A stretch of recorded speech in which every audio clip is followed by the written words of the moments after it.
Hey guys, it's those Utah sisters, and today we are sharing one of our favorite games, Scattegories.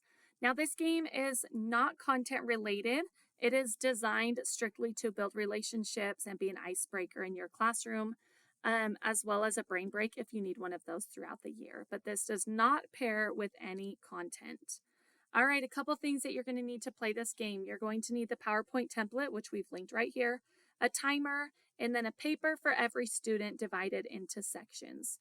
So first things first, go ahead and display the PowerPoint in your classroom.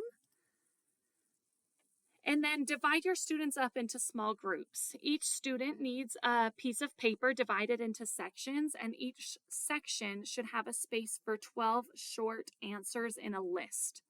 Go ahead and assign roles. Choose one student per group to be the leader of that group, and the leader is going to help guide their group during the scoring part of the game.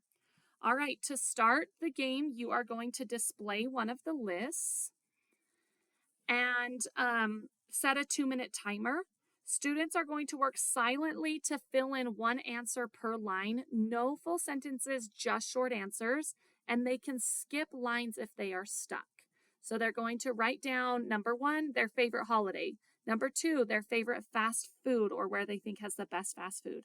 3, their favorite number. 4, their number of siblings. They're answering all of these questions about themselves. 5, the best Disney movie.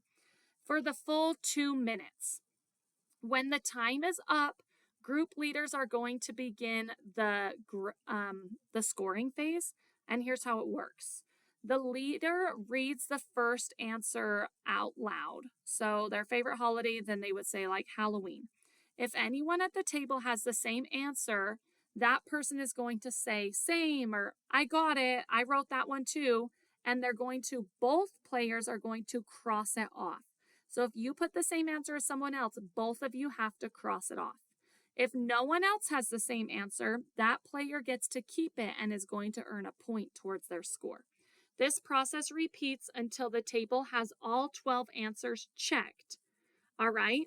And then they are going to add up the points for how many answers they got that nobody else got and write it at the top of the page. All right, you're going to repeat this game by showing a new list. If time permits and you want to do another round, you can do another round. And then same thing over and over with as many rounds as you feel. At the end, you are going to crown 2 winners for this game. You're going to first crown the person with the highest total score. So their total score is going to be the answers that no one else wrote down, making them the most unique answers. You're also going to crown the person with the lowest score or the most shared answers. So the ones that they had to cross out, they're going to go give themselves a point for all of the ones they had to cross out, because we want to highlight that student for having the most in common with their peers. Obviously, they wrote down the same things as their peers, so they had to cross them out. So you're going to crown the 2 winners, the one with the highest score and the one who had to cross out the most questions, both equally worth discussing in class. Couple tips and tricks: use scratch paper or lined paper and cut it into 4s if you need to ahead of time. If you feel 2 minutes isn't enough or is too long, you can change your length of rounds depending on your students.